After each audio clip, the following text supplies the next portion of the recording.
as time goes on, we learn more and more what it means to be a neurodivergent person. Either personally, if you are neurodivergent, or really scientifically, as a society. We are gaining an understanding of autistic people, of ADHD people, and so on and so forth. Now, in my own life, I've always noticed something was up. I mean, I see some people say you can't know if you're autistic or not. I didn't know what to call it, but I knew it was a thing. I knew whatever I was wasn't normal. And one day, I figured out, oh, that is autism. And there's just so many things out there that we struggle with. Some are more well known than others, such as bright lights affect some of us, textures, noises, stuff like that. We understand that sort of thing to be autistic. You know, hyper fixation on a single task, repetitive behaviors. But the list just goes on and on and on and on. And it's very interesting doing my own research, just uncovering these things that I have intuitively felt about myself that seem to be, well, not just in my head. And one in particular that I want to talk about is hyper empathy. Because, for one, autistic people are often judged for not being very empathetic. Now, I think that comes from a misreading of us, as well as what we mask, what we hide from everyone else. But it seems like hyper empathy might actually be a thing, and I've kind of experienced this growing up for several reasons. I just always felt like I cared more about my friends and their well being than my own. In fact, I've seen this not just in my own friend group, all over the place, whether it be somebody on YouTube or some acquaintance here or there, whatever. So many people seem to be out for themselves. I mean, we all are primarily, but to a degree where I'm like, really? Like, that doesn't matter to you that just happened to your friend? Like, I've seen people get pulled over or have interactions with cops, and they're like, oh, no, I'm fine. I don't have anything on me. You guys are all fucked, but I'm fine. And, like, just, I don't know, having that sort of attitude towards your friends seems like, well, you're definitely not feeling for me. You definitely are just kind of thinking yourself, and I honestly think this is more neurotypical. I think this is kind of the standard in a lot of ways. People just don't take on other people's baggages as easily as a lot of autistic people do. Now, I said that this isn't all in my head. There's just some research out there. I'm going to pull something out of a magazine right here. This is from autismparentingmagazine.com, and it's a whole article, you know, you can go through it, but I found this very interesting, the effects of hyperempathy. I'll be honest, I've always been embarrassed. Like, it's kind of cringy for me to say, oh, I'm an empath, and I can just feel other people's emotions for various reasons. One of them being, why is it that people don't think I am?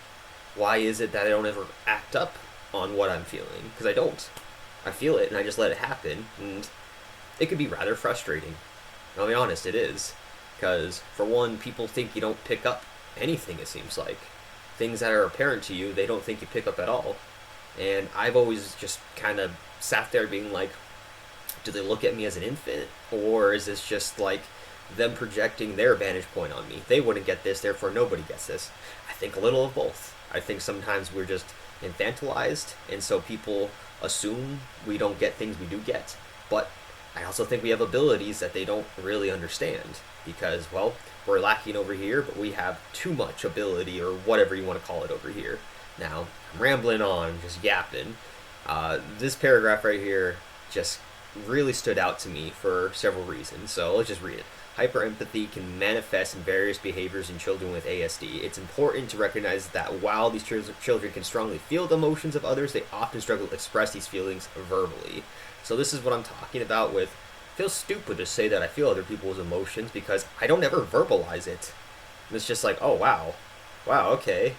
So, your thoughts on yourself, because I've literally thought this. I feel the feelings of others. I don't ever tell them I do. And so they get the idea I don't. It's like the first paragraph of the effects of hyperempathy on an autistic page. I'm just like, wow, that's been there for such a long time, and I've wondered this for such a long time. It's just digging a little deeper and actually reading up on autism uncovers these things that I intuitively have felt. But anyways, this creates a frustrating dynamic, which I have felt, in which they have a build-up of emotional empathy while simultaneously being unable to voice these feelings. I put this as having a lower sort of cognitive empathy, or whatever you want to say. It's hard for us to verbalize our perspective to others because we have a different perspective. So I think this is being, for lack of a better term, slower in a certain way. I usually understand what happens in retrospect. And, again, I feel these feelings, I let them go in the moment, they come back to me. I've always wondered if I'm just overthinking things. Most people just let this sort of thing go by now, and so that's why it doesn't become a problem.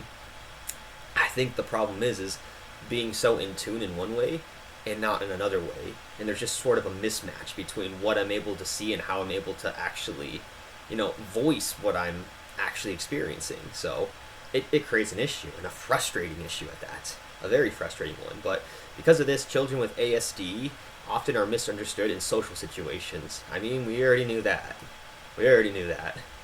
But, it's nice to see that it's not that, we're just a blank canvas with nothing underneath. We're misunderstood. And that's true. It's very true. But people might think they're not empathetic, us being not empathetic, which can lead to further social isolation and exclusion. Alright, so hyper empathy can push you away from others. I've literally had this thought before, because I've just been sitting there in some of my darkest times, wondering why it is that I feel other people's feelings and I think I'm very empathetic, but that very thing is pushing me away from others. Like, what? Isn't that supposed to bring you closer? I guess not if it's too high. Like, I've really thought these things, like, just to myself, and I don't know, just seeing it somewhere else, telling me, okay, you're not crazy. The fact of the matter is you're not, and there's a real reason you struggle. Somebody else has written it down here.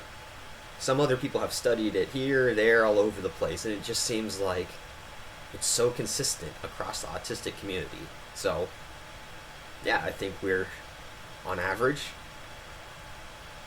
I'm just going to say better people in some ways. Like, I'm less likely to steal from you because I feel that. I feel me stealing from you hurts you in some way, which hurts me. Where so many other people just think about themselves in the moment. The effect on the other individual just doesn't matter as much. So, I don't know, I just think we need better understanding, because it's just not fair to be called not empathetic when it couldn't be further from the truth. Some of it definitely is on us trying to fit into a society that wasn't made for us. So we don't get to really ever act ourselves. It's almost been stolen away. But just found this interesting that I've had these thoughts for years, and here they are. I'm sure this is another common autistic experience, reading up on your condition and being like, oh my god, that wasn't in my head. This is a thing. So, just a little bit of information that maybe you haven't had.